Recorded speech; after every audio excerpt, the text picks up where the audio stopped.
Так, с вами Алексей Яковцев, и давайте поговорим сегодня на тему, которая резонирует в пространстве, что называется, весьма и весьма.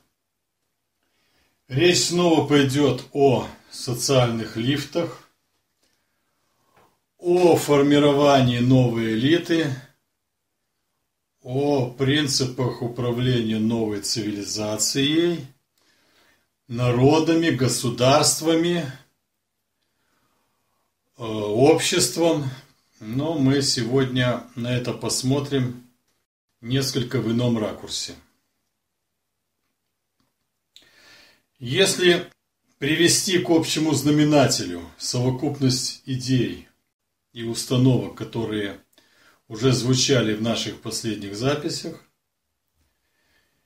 и которые были рождены, во-первых, в качестве отклика на появляющиеся материалы ведущих аналитиков медиапространства, а во-вторых, в качестве развития наших системных разработок, начало которым было положено более 1,5 десятилетий назад, и которые время от времени появлялись в медиапространстве в виде отдельных статей, материалов и так далее, то отправным плацдармом для этой информации, которую вы услышите и увидите сегодня, можно обозначить следующее. Процесс развития системного планетарного кризиса продолжается стремительно. Настолько же стремительно происходит переформатирование цивилизации.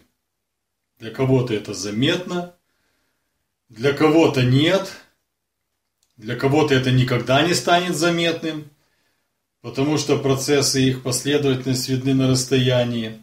С другой стороны, увеличивающееся расстояние затуманивает детали, и неискушенный наблюдатель может потерять последовательность происходящего.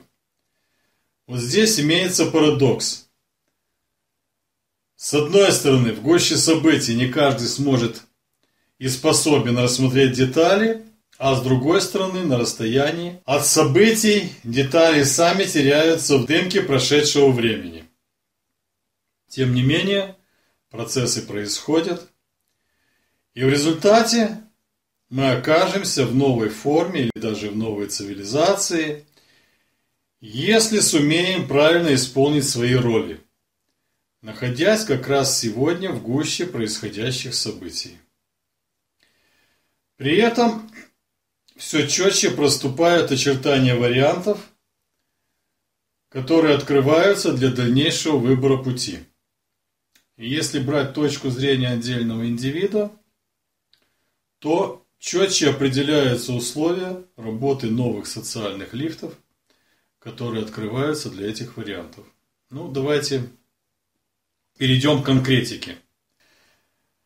По отношению к любому среднему человеку, живущему на планете, мировые транснациональные элиты, у которых правительства разных или всех практически стран находятся на побегушках, исполняют роли манагеров, менеджеров. Эти элиты действуют в качестве объединенных преступных группировок, а люди рассматриваются ими в качестве товара, имеющего определенную стоимость.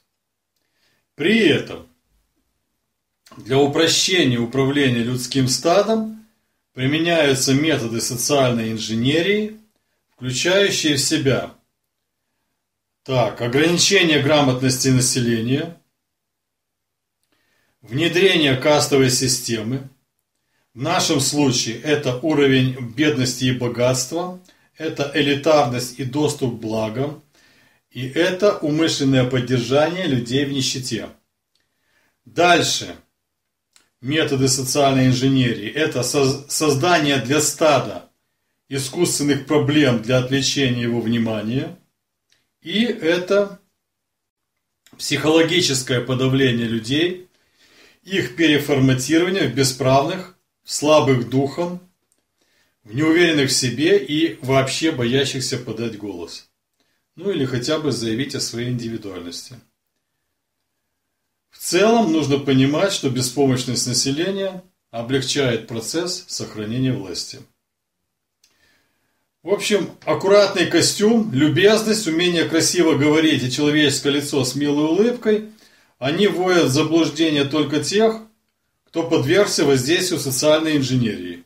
Для своих, в кавычках своих, это фактически визитная карточка.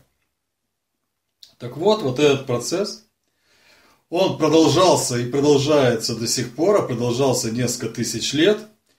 И за все время только в СССР удалось противопоставить ему реально иную форму общественного договора. А именно это создали социальные лифты, создали бесплатную медицину, науку, средний класс, создали лучшее в мире обязательное образование,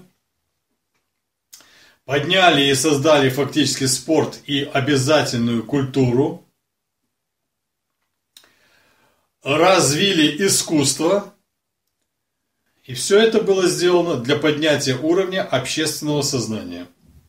Но убийство Сталина и недолгий путь от Хрущева к Горбачеву снова вернул все на места социальной инженерии. Однако именно уровень общественного сознания, который поднят был на должную высоту тогда при Советском Союзе или во времена Советского Союза, до сих пор не дает возможности развалить Россию. При этом есть параллельно хорошие примеры, как были развалены иные республики бывшего СССР. И здесь как раз давайте мы позволим себе заглянуть несколько глубже, чтобы обозначить изначальную культурную базу, на которой во времена СССР был закреплен и развит уровень общественного сознания, и о которой мы постоянно говорим в своих материалах. По-видимому, вы уже смогли обратить внимание на то, что в наших материалах часто проскакивает название «Русский мир», и мы уже говорили о том, что под ним мы понимаем не обособленный русский народ, но совокупность народов, базирующихся на русской культуре и на мирном сосуществовании, которая обеспечивает эволюционное развитие каждому народу, входящему в эту общность. Таковыми были принципы построения Великой империи, которая называлась Великая Тартария, где вместе проживали разные народы разных вероисповеданий и разных этнокультурных традиций. Но принципы существования Великой Тартарии были выстроены таким образом, что отсутствовало угнетение одного народа другим. И, кстати, отсутствовал принцип выживания одного народа или одних народов за счет другого народа. Вот главным краеугольным камнем этой культуры была справедливость и житие по законам творения. Или, как сегодня называют более легкую форму этих законов, по законам Божьим. И поскольку сегодня преемником империи Великая Тартария по умолчанию является русский народ и его государство Россия, то и мы по умолчанию называем в своих материалах эту форму эволюционного существования и развития русским миром и русской культурой. Поэтому недаром в одном из предыдущих материалов мы обозначили глобальный проект русского мира, состоящий в том, чтобы обеспечить выживание современной цивилизации путем того, чтобы весь мир сделать русским. И в контексте вышеприведенного пояснения это означает, что новая парадигма существования цивилизации, основанная на справедливости и исполнении законов творения, причем всеми без исключения жителями этой планеты, должна стать основой жизни для народов этой планеты. Ну, понятно, что не всем это придется по душе. Особенно тем, кто привык жить в обществе потребления за счет иных государств и иных народов. И особенно потому, что исходя из этой парадигмы, или, ну если хотите, из глобального русского проекта выживания всей цивилизации, должны измениться критерии управления цивилизацией. От этого никуда не деться. Они просто должны измениться, иначе никакого развития следующего шага не будет. А это означает, что должны измениться принципы построения власти. Тем не менее, несмотря на то, что это большинству властных структур не понравится, есть то, что есть. И сказанное является неотъемлемой составной частью глобального русского проекта. Кстати, восточного проекта для спасения западной цивилизации. Его можно рассматривать и таким образом. Давайте повторим тезисно основные моменты этой парадигмы существования цивилизации. Естественно, что они будут находиться порой в противофазе позициям социальной инженерии. Поэтому давайте с них и начнем. Итак, поехали. Прежде всего, хотя многие задачи должны решаться и реализовываться параллельно, но прежде всего необходимо реально развить и поднять уровень общественного сознания. Этот шаг должен быть аналогом эпопеи всеобщей грамотности в СССР. Но в соответствии с текущими характеристиками современности он должен базироваться на осознанности человека. Чуть позже я скажу подробнее, что имеется в виду. Дальше. Параллельно с этим современная социальная система, которая сегодня приравнивается к кастовым системам и которая направлена на регулирование доступа к возможностям и к благам, должна быть устранена. Это тоже решается через образование, о чем мы тоже поговорим позже. Дальше. Если в качестве основного инструмента, применяемого социальной инженерией, является создание для стада искусственных проблем, для отвлечения внимания и так далее, то нужно понимать, что большинство этих проблем связано с неоправданной бедностью населения, тоже созданной искусственно. Мы неоднократно говорили о том, что при смене основного профиля цивилизации с общества потребления на общество образования, когда в основу ставится выполнение человеком главной задачи его воплощения на Земле и создание для него всех условий для реализации этой задачи, автоматически решается и вопрос с уничтожением бедности. И, наконец, за счет этого же принципа, то есть смена основного профиля цивилизации, уничтожается и психологическое подавление людей, их переформатирование из бесправных и слабых духом, способных реализовать свою индивидуальность. Таким образом, из всего сказанного мы можем увидеть, что за счет всего лишь двух, но кардинальных изменений открывается возможность выхода из системного кризиса цивилизации и продолжения ею эволюционного продвижения и развития. Этими двумя кардинальными изменениями являются, давайте повторим.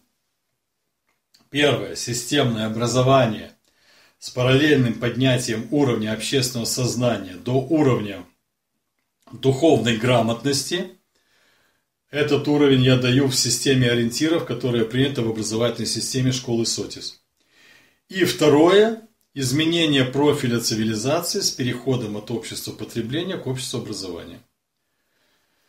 Здесь давайте мы рассмотрим два варианта решения этих задач относительно индивидуума, то есть отдельной личности, и второй вариант относительно системы или цивилизации в целом. И давайте начнем с более общего, системного изменения, то есть с изменения цивилизации. Как мы уже говорили, тоже не раз. К 2025 году цивилизация подойдет к контрольной точке, проход через которую определит ближайшее ее будущее. Это означает, что будет определено, каким образом и с какими потерями мир пройдет так называемое узкое бутылочное горло перехода к новой формации. И какой именно будет эта новая формация? Соответствующим образом определится и мера воздействия на цивилизацию со стороны, так сказать, третьей силы, которая является регулятором эволюционных процессов на планете Земля. Поэтому окно возможностей для отказа от социальной инженерии откроется в ближайшие 2-3 года. Это произойдет после обвала мировых рынков, что непременно ослабит контроль со стороны глубинного государства. Пока назовем его так. Собственно говоря, мы не раз это так и называли. И раз мы привели пример с СССР уже один раз, давайте для сравнения приведем такой факт. Сталин не смог начать индустриализацию Советского Союза до всеобщей депрессии и до обвала на американских рынках. Следовательно, по аналогии с тем успешным, кстати сказать, опытом, я и обращаю ваше внимание, что окно возможностей откроется после обвала мировых рынков на этот раз тоже. И снова, как мы уже не раз говорили, это окно возможностей продлится около 10 лет, до второй контрольной точки, до 2035 года. Тот мировой проект, который сегодня заявляет о себе или существует, и который не успеет им воспользоваться этим окном возможностей, он заплатит своим существованием. Кстати сказать, недаром западный мир вовсю твердит об отсутствии глобального русского проекта, и это делается в технологии психологического подавления русского мира по принципам социальной инженерии. Как мы уже говорили, я еще раз повторю об этом, глобальным русским проектом является переформатирование всей планеты в новую парадигму жизни цивилизации. В этой ситуации на первое место выходит концептуальное сотрудничество государств, стоящих по одну сторону баррикад. Хотя в идеологии выживания всей цивилизации сегодня вопрос стоит именно так. Практически все должны стоять по одну сторону баррикад. Даже те, кто относится к противоположному полюсу. Но это очень просто. Например, во время глобального лесного пожара тигр бежит от огня рядом с антилопой, и они заняты лишь убеганием от более сильного врага, от огня. Тем не менее, снова повторим, хотя в идеологии выживания всей цивилизации все должны стоять по одну сторону баррикад, на деле, оказывается, это совсем не так. Сегодня явно стоят по одну сторону, это Россия и Китай. Европа, Западная Европа желает примкнуть, а Британия и США противостоят этому, хотя в пределах Соединенных Штатов Америки еще имеются разумные силы. Так вот, в этом раскладе целесообразным и единственно правильным является за счет ресурсов Китая и на базе концепции глобального русского мира, как продукта русского мира, создавать, первое, концептуальные центры для разработки соответствующих теорий и моделей, которые включают в себя в том числе и вот здесь второй пункт, школы и университеты, в которых бы воспитывались будущие управленцы системы. При этом подразумеваются, естественно, в первую очередь управленцы для России и Китая и в перспективе для будущей управленческой элиты Западной Европы. В этом контексте, в качестве прообраза такой образовательной системы, мы, естественно, подразумеваем уже существующую более 1,5 десятков лет и выстроенную именно для выполнения этих указанных задач школу СОТИС или Высшую планетарную школу трансцендентного образования и духовной грамотности СОТИС.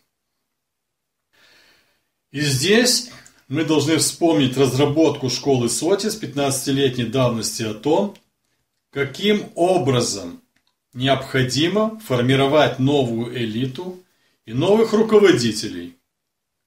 Основным принципом определения готовности человека быть руководителем любого ранга – нести ответственность за свои решения и дела перед творением или Богом. Вот здесь как раз проявляется приоритетность жития по законам творения. Так вот, таким основным принципом является принадлежность так называемому помазанию Божьему. Что это такое? Согласно энергетической физиологии человека, этот термин, который сегодня утратил свое первоначальное значение, свидетельствует о высшем уровне развития духовной физиологии, при котором из купола головы человека выделяется мира или елей, как продукт деятельности шишковидного тела. Оно незаменимо ничем, более того, оно несмываемо. После умывания, через десяток минут, кожа головы и даже до шеи или кожа всего тела, здесь в зависимости от уровня развития и активности шишковидной железы, кожа снова покрывается этим секретом и являет миру помазанника. Это невозможно подделать. И именно принадлежность к помазанникам будет гарантировать поддержание руководителями справедливости в системе или цивилизации и исполнение при этом законов творения. Более подробно о таких руководителях дается материал в 3-м томе энергетической физиологии человека, который изучается на 4-м курсе школы Сотис. И отсюда понятно, что системное изучение энергетической физиологии человека становится для нового мира и новой цивилизации неизбежностью. Вот именно поэтому, и недаром совсем, в качестве прообраза такой образовательной системы мы подразумеваем, как я уже сказал, существующую школу Сотис. И это обосновано, потому что о существовании иной мне пока неизвестно, а эта школа уже более 1,5 десятков лет выполняет заложенные в нее задачи. Ну, кстати, если кто-то из читателей или слушателей знает о другой подобной системе образования, он может сообщить об этом в комментариях к данному материалу. Итак, нужно понимать, что речь идет о создании новой элиты мира и новой системы управления цивилизацией. И это программа на несколько веков. Собственно говоря, она и есть глобальной. Также нужно понимать, что речь идет о создании новой иерархии, но таковой, которая будет основываться на законах творения. И это будет обеспечиваться физиологией помазанников Божьих, из которых и должен формироваться глобальный управленческий аппарат. Причем указанное кардинальное изменение в формировании и создании нового управленческого аппарата, по сути, планеты, как раз и обеспечит изменение профиля, так сказать, цивилизации с переходом от общества потребления к обществу образования. Сейчас я тоже не буду вдаваться в подробности, в указанном 3-м томе энергетической физиологии человека эти моменты тоже расписаны. Сейчас нужно понимать, что с выстраиванием иерархии в действительности проблем никаких нет. До тех пор, пока она формируется из правильных людей, условно говоря, и ориентируется на правильные цели. И здесь мы можем вернуться снова к примеру СССР. Как только в иерархии появляются люди, не соответствующие изначальным критериям, ну, вроде Хрущева и его единомышленников, да, то вся иерархия начинает работать на ложные цели. Хотя, как вы понимаете, приведенный пример лишь отдаленно может соответствовать необходимому нам примеру, но в отсутствии вообще каких бы то ни было примеров правильной иерархии, и он является наиболее близким. Здесь, в этом месте, давайте мы оставим уровень системный. И, как я и обещал, перейдем к варианту индивидуального решения задач, обеспечивающих переход к новой парадигме. А это, я напоминаю, задачи системного образования и изменения, так сказать, профиля, в данном случае индивидуума, с переходом от принципов потребления к принципам исполнения целей своего воплощения на Земле. Причем сейчас, во время рассмотрения варианта индивидуального преображения человека, мы будем подразумевать, что он же является и более широким представлением системного варианта, поскольку любая система в конечном итоге состоит из отдельных индивидуумов, и именно через преображение отдельных индивидуумов происходит преображение системы в целом. Давайте снова вернемся к разработкам системы СОТИС более десятилетней давности, которые реализуются и по сей день. Перед вами схема повышения уровня индивидуального и общественного сознания, которая применяется сегодня. И сейчас мы ее с вами рассмотрим. Но здесь нужно отталкиваться от понимания того, что быть счастливым насильно никого не заставишь. Но, поскольку речь идет о выживании, то мы надеемся, что решение о том, продолжать жизненный процесс или завершать свое воплощение, каждый человек принимает самостоятельно. То есть ему самостоятельно придется проделать работу по принуждению самого себя к необходимости и исполнению повышения уровня своего индивидуального сознания, которое является частью общественного сознания, и без которого выживание цивилизации сегодня просто невозможно. И значит, он самостоятельно должен заставить себя эту работу выполнить и это образование получить. Вот после этой прелюдии теперь эту схему разрисуем подробнее. Для среднего обывателя достаточно будет овладеть уровнем начального или стартового этапа, ведущего к условному уровню духовной грамотности. Повторяю, что приводится это все в градации образовательной или учебной системы школы СОТИС. Этот уровень начального или стартового этапа обозначен на схеме перед вами. Позиция 1 – это окружность красного цвета. Это обеспечит ему, среднему обывателю, хотя бы быть в теме, находиться в теме происходящих событий. Но при этом мы не дадим гарантии того, что он обеспечит самому себе выживание в происходящих перипетиях. В то же время освоение этой позиции даст ему, среднему обывателю, хорошие шансы на получение базового образования уровня духовная грамотность. На схеме это обозначено позицией 2, это окружность зеленого цвета. Даже по сравнению с объемом этих двух окружностей можете себе представить разницу, так сказать, в расширении сознания при переходе от первой позиции ко второй. Идем дальше. Для кандидата, который способен принять участие в работе социальных лифтов, новых социальных лифтов, задействованных в формировании новой элиты и нового аппарата управления планетой или государством, или социальным управлением обществом, необходимо пройти основы уровня энергетическая физиология человека. Это позиция 3.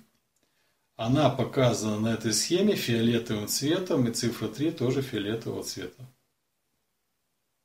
В этом уровне основы энергетической физиологии человека автоматически выявляется возможность физиологического, так сказать, включения механизма помазанника Божия. Что значит выявляется возможность? Я вам могу пояснить, это зависит от индивидуальной физиологии и от индивидуальности. И более ни от чего. Ну, естественно, от устремления конкретного индивидуума. Потому что если он ничего не будет делать, даже будь он 7 пядей во лбу, эти 7 пядей останутся нераскрытыми в нем. Так вот, включение этого механизма, которое запускает процесс помазания Божьего, обеспечивается учебным процессом, который на этой схеме перед вами отмечен позицией 4. Окружность синего цвета и синяя цифра 4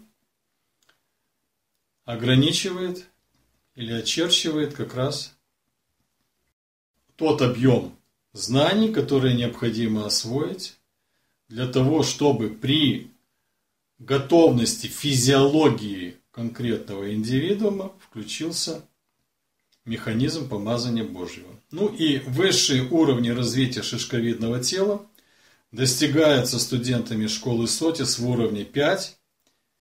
Это происходит при индивидуальном сопровождении их обучения. Вы видите, это такой голубой цвет, уровень 5. Это уже сакральные знания, сакральная трансформация. И фактически там же отмечено сакральное управление процессом. То есть это как раз прямое нахождение в процессах управления планетарной жизнью. Вот если вы трансформируете эту приблизительную последовательность своего индивидуального развития и преображения, а это именно преображение, это трансмутация вашего организма и самой личности. Если вы трансформируете эту схему на рассмотренный в начале системный вариант, то сможете без труда экстраполировать уровни индивидуального развития на уровне дальнейшего развития и выживания цивилизации в целом.